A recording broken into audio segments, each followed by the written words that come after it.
ایک مرتبہ حضرت خضر علیہ السلام دریا کے کنارے بیٹھے تھے۔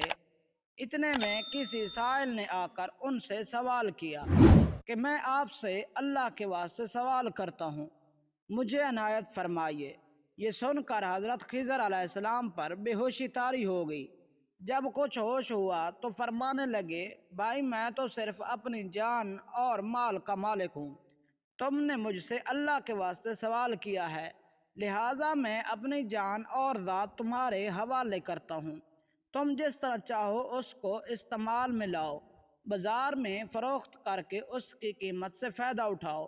چنانچہ سائل اس کو بازار لے گیا اور اس شخص ساحمہ بن ارقم کے ہاتھ ان کو فروخت کر دیا۔ یہ خریدار ان کو اپنے گھر لے گیا، جس کی پشت پر اس کا ایک باغ تھا۔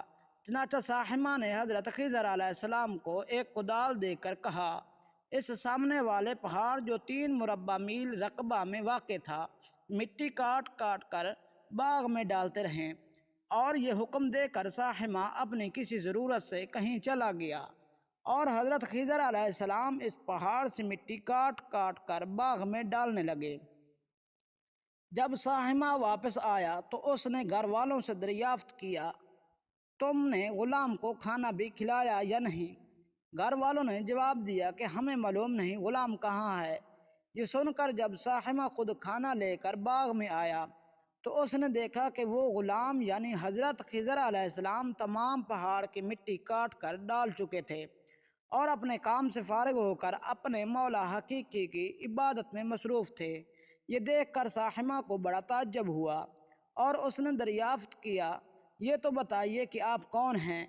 یہ بات سن کر حضرت خضر علیہ السلام پر کچھ بے ہوشی طاری ہو گئی اور پھر افاقہ ہونے پر انہوں نے فرمایا کہ بھائی میں خضر ہوں۔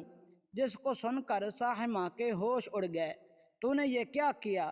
ان کو غلام بنا کر ایسے کام پر لگایا، یہ تو انتہائی گستاخی ہوئی۔ پھر ہوش آنے پر ساحمہ نے توبہ کی اور پروردگار سے عذر خواہی کے ساتھ حضرت خضر علیہ السلام کو آزاد کر دیا اور جناب باری میں عرض کیا کہ الہ العالمین مجھ سے اس کا مواخذہ نہ فرمائیے، کیونکہ میں ان کو جانتا نہیں تھا۔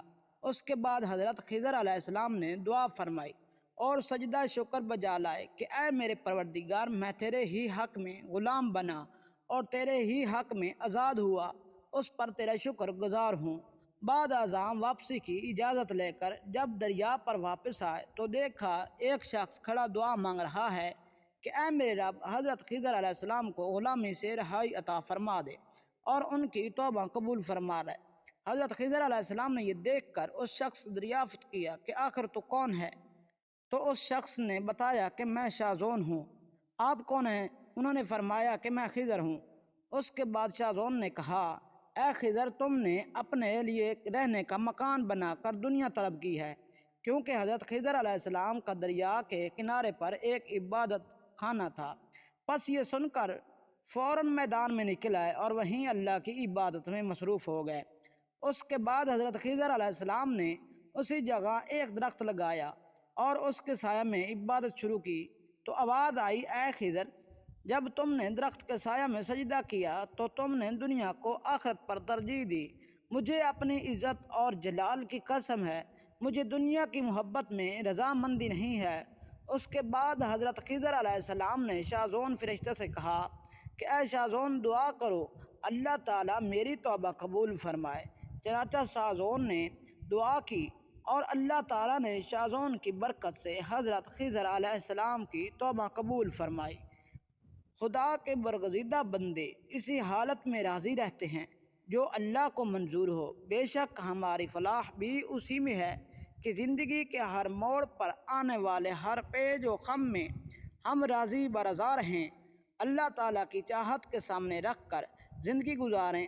دعا ہے کہ اللہ تعالیٰ ہمیں اس واقعہ سے سبق حاصل کر کے نیک بننے کی توفیق عطا فرمائے۔